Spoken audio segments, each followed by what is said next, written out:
الحمدللہ رب العالمین والصلاة والسلام علی سید الانبیاء والمرسلین اللہم صلی وسلم علی سیدنا مولانا محمد وعلی آلہ واصحاب سیدنا مولانا محمد معدن الجود والکرم۔ آپ کے سامنے کچھ احتیاطی تدابیر کے حوالے سے جو ہمارے رویے ہیں، جو ہمارا انداز ہے، کچھ باتیں گوش گزار کرنی ہیں۔ اس وقت جس طرح کے حالات ہیں، ماحول ہے، اور اس میں بعض طبی ماہرین کی طرف سے احتیاطی تدابیر کو اختیار کرنے کا کہا گیا ہے، اور بہت سارے لوگ ایسے ہیں کہ جو بعض احتیاطی تدابیر اختیار کرنے کو معیوب سمجھتے ہیں یا توکل اور بھروسہ کے خلاف سمجھتے ہیں۔ تو یہاں پہلی بات یہ ضروری ہے سمجھ لینا کہ توکل کا مطلب یہ نہیں ہوتا کہ آپ احتیاطی تدابیر کو چھوڑ دیں اور بس توکل کر لیں۔ یعنی اس کا مطلب تو بالکل ایسے ہوگا کہ آپ گھر میں بیٹھ جائیں اور کہیں جی اللہ نے رزق تو ہمیں دینا ہی ہے، کوئی کام کاج کرنے مت جائیں، نہ دکان پر جائیں، نہ کاروبار کے لیے جائیں، نہ کچھ بھی کریں، بس گھر میں بیٹھیں گے جی بس اللہ رزق دے گا۔ تو ایسے رزق نہیں دے گا۔ اللہ تعالیٰ نے رزق دینے کا وعدہ کیا ہے، لیکن اس نے کیا کہا ہے؟ اس نے حکم دیا ہے، اور نیچرل ہم دیکھتے ہیں کہ ایک پرندہ بھی جو ہوتا ہے رات کو اگر اپنے گھونسلے میں آرام کرتا ہے تو وہ دن بھر گھونسلے میں بیٹھا نہیں رہتا، بلکہ وہ گھونسلے سے نکلتا ہے باہر، تب اللہ اس کو رزق دیتا ہے۔ اسی طرح ہمیں بھی حکم یہ ہے کہ ہم نے اسباب کو اختیار کرنا ہے،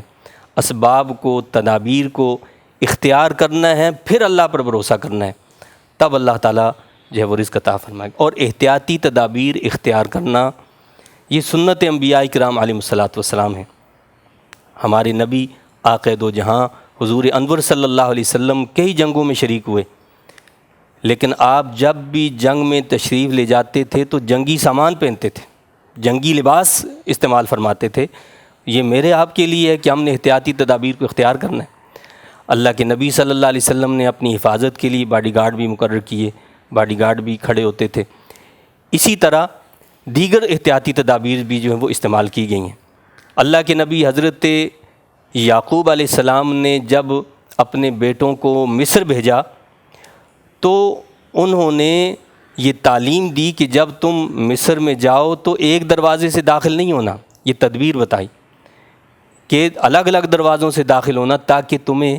کیا ہو یا نظر بد نہ لگ جائے، سارے اکٹھے ایک ساتھ جاؤ گے کوئی دیکھے گا نظر بد لگ جائے گی، تو لہٰذا احتیاطی تدبیر کا حکم دیا کہ احتیاطی تدبیر کو اختیار کرو۔ حضرت سیدنا یوسف علیہ السلام نے اپنے بھائی بن یامین کو اپنے پاس روکنا چاہا، لیکن وہاں کا قانون اجازت نہیں دیتا تھا، تو آپ نے اس کے لیے احتیاطی تدبیر اختیار کی۔ کیا کیا کہ پیالہ ان کے سامان میں رکھ دیا، اور اس پیالے کے ذریعے سے آپ کو پھر روکا گیا۔ یہ سب اللہ کے نبیوں کے طریقے ہیں۔ تو میں دیکھتا ہوں بہت سارے لوگ جو ہیں وہ احتیاطی تدابیر کو اختیار کرنا معیوب سمجھتے ہیں کہ جی آپ سینیٹائزر استعمال نہ کریں، یہ تو بھروسہ اللہ پر بھروسے کے خلاف ہے، اور یہ فلاں ہے، یا اسی طرح دیگر جو تدابیر بتائی گئی ہیں۔ مثال کے طور پہ اس وقت جو کنڈیشن ہے اس میں بعض کیا بلکہ جتنے بھی طبی ماہرین ہیں وہ یہ کہتے ہیں کہ جی سوشل ڈسٹینس جو ہے وہ برقرار رکھا جائے، کیونکہ یہ جو وبا پھیلی ہوئی ہے، کرونا وائرس جو ہے، تو یہ قرب سے، ٹچنگ سے جو ہے یہ جو ہے وہ لگ جاتی ہے۔ ہم یہ نہیں کہتے کہ کوئی وہ الگ بحث ہے کہ کوئی بیماری لگتی ہے نہیں لگتی ہے، ہمارا ایسا وہ نہیں ہے۔ ہم تو یہ کہتے ہیں کہ بیماری تکلیف اسی کو پہنچتی ہے جس کو میرا رب چاہتا ہے، تو یہ اپنی جگہ ایک الگ ٹاپک ہے۔ لیکن یہاں میں یہ بتانا چاہ رہا ہوں کہ یہ جو معاملہ ہے کہ تمام طبی ماہرین جو ہیں وہ یہ کہہ رہے ہیں کہ جی سوشل ڈسٹینس جو ہے وہ رکھا جائے، اور اسی وجہ سے ملک کے مقتدر علماء کرام، جلیل القدر علماء کرام نے ایک میٹنگ کی، اجلاس ہوا، اور جس میں انہوں نے متفقہ طور پر تمام مسالک کے جو ائمہ کرام تھے، یعنی کسی ایک مسلک کے نہیں، چند علماء نہیں، تمام مسالک کے جید علماء کرام جن پر سب کو اعتماد ہے، ہر مسلک کے جو بڑے علماء کرام تھے وہ اس میں آئے، اور انہوں نے جو احتیاطی تدابیر بتائیں ان میں سے ایک تدبیر یہ بھی بتائی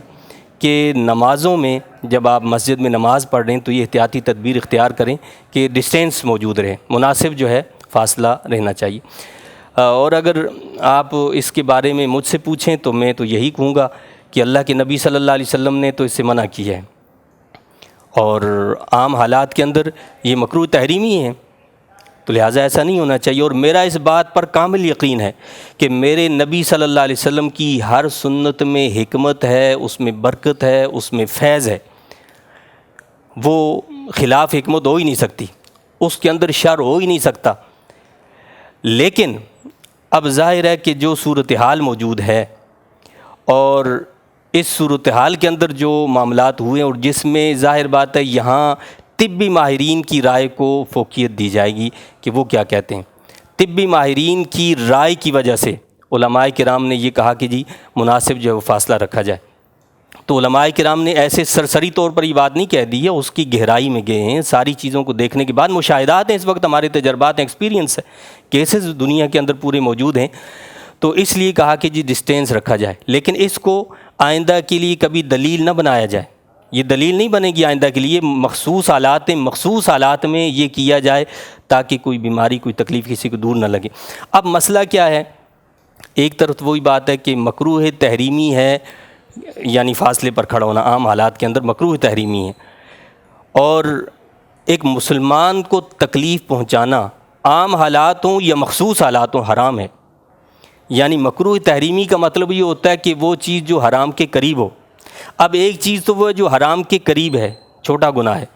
اور ایک چیز ڈائریکٹ حرام ہے یعنی بڑا گناہ ہے۔ اب دو چیزیں جب ہوں تو ان میں سے ظاہر ہے کہ چھوٹے آپشن کو قبول کرنا چاہیے نا بھائی۔ بڑا گناہ کیا ہے کہ کسی مسلمان کو تکلیف پہنچانا، اور جو ماہرین طب ہیں وہ یہ کہہ رہے ہیں کہ جی اس بیماری کا پتہ بھی نہیں چلتا ہے، یعنی بعض اوقات انسان بالکل ٹھیک ہوتا ہے لیکن اس کے ذریعے سے وہ بیماری پھیل رہی ہوتی ہے، اور کئی دنوں کے بعد اس کے آثار جو ہے وہ نمایاں ہوتے ہیں۔ تو اس بنا پر علماء نے یہ کہا کہ یہ ڈسٹینس ہونا چاہیے، یعنی اس کا مطلب یہ ہوا کہ انہوں نے حرام سے بچانے کے لیے حکم یہ دیا کہ بھائی حرام سے بچو، چھوٹا جو گناہ ہے یہاں اس کو تو اختیار کر لو، بڑا گناہ نہ کرو۔ بڑا گناہ کیا ہے کہ مسلمان کو یعنی گناہ پہنچانا، اس کو تکلیف پہنچے۔ یہ دراصل ہمارے مسلم ڈاکٹرز، وہ جو دیندار قسم کے ڈاکٹرز ہیں، یہ ان کی ذمہ داری ہے، وہ اس پر تفتیش کریں، اور ان نوجوان ساتھیوں کی ہماری ذمہ داری ہے جو سائنس سے تعلق رکھتے ہیں، سائنس کی فیلڈ سے، وہ اس چیز کو لائیں۔ اور میرا اللہ کی ذات پر یقین کامل ہے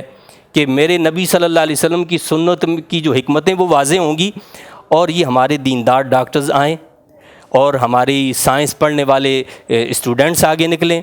وہ یہ بتائیں، وہ یہ ثابت کریں کہ یہ جو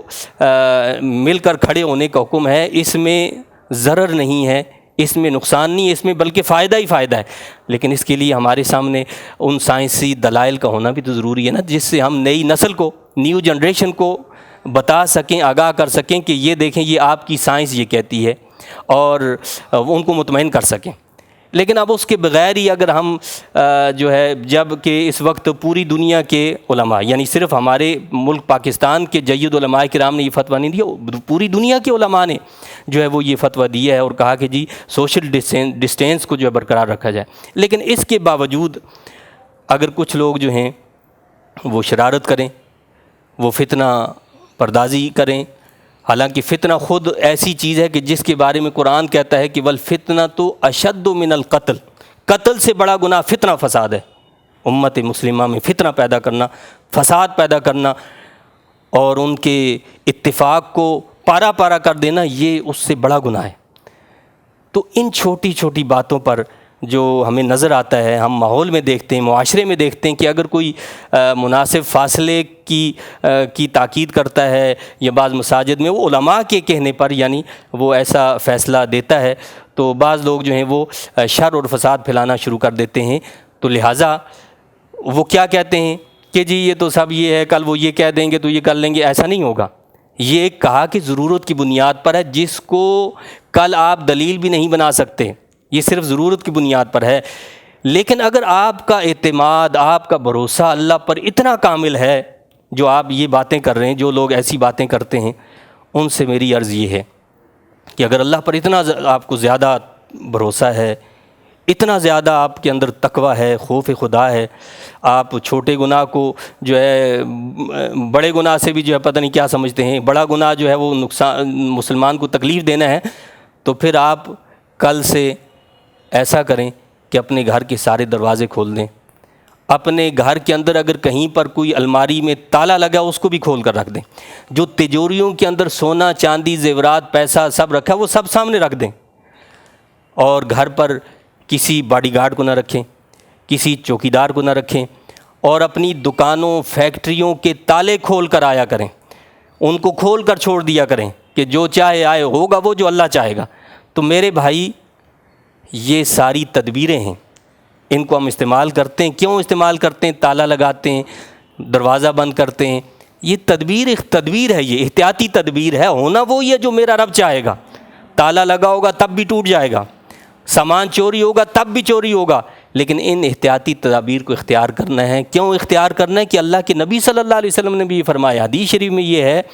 کہ اپنی سواری کو کھونٹے سے باندھ دو، اور کھونٹے سے باندھنے کے بعد پھر اللہ پر بھروسہ کرو۔ یہ بھروسہ نہیں ہے کہ آپ نے سواری کو ایسے چھوڑ دیا اور اللہ پر بھروسہ کر لیا۔ آپ چلے جائیں بازار میں، گاڑی کو چھوڑ دیں، اس میں چابی بھی لگا دیں اور بند نہ کریں اور کہیں گے میں نے اللہ پر بھروسہ کیا ہے۔ یہ اللہ پر بھروسہ نہیں ہے، بلکہ یہ اللہ کے بتائے ہوئے طریقے کے خلاف ہے۔ یہ اپنے آپ کو جو ہے آگ میں چھلانگ لگانے کے مترادف ہے۔ یہ بالکل ایسے ہے کہ جیسے آپ چھت پر چڑھ جائیں اور چھت پر سے چھلانگ لگائیں اور کہیں کہ جی اللہ بچانا چاہے گا تو مجھے بچا دے گا، نہیں بچانا چاہے گا تو نہیں بچیں گے۔ تو لہٰذا عقل سے کام لیں، ہوش کی ناخن لیں، اور جو علماء کرام فرمائیں، جید علماء کرام، میرے جیسے لوگوں کی بات پہ آپ اعتماد نہ کریں، جو جید علماء کرام کا متفقہ فیصلہ ہو، ان فیصلوں پر بلا جھجک عمل کریں اور لوگوں کی چھوٹی موٹی باتوں میں نہ آئیں۔ اللہ تعالیٰ مجھے آپ کو، ہم سب کو علماء کرام پر کامل اعتماد عطا فرمائے اور ان کے بتائے ہوئے طریقوں کے مطابق عمل کی توفیق دے، اور اللہ تعالیٰ اپنی رضا اور خوشنودی سے ہمیں ہمکنار فرمائے۔ آمین۔ وآخر دعوانا وان الحمد للہ رب العالمین۔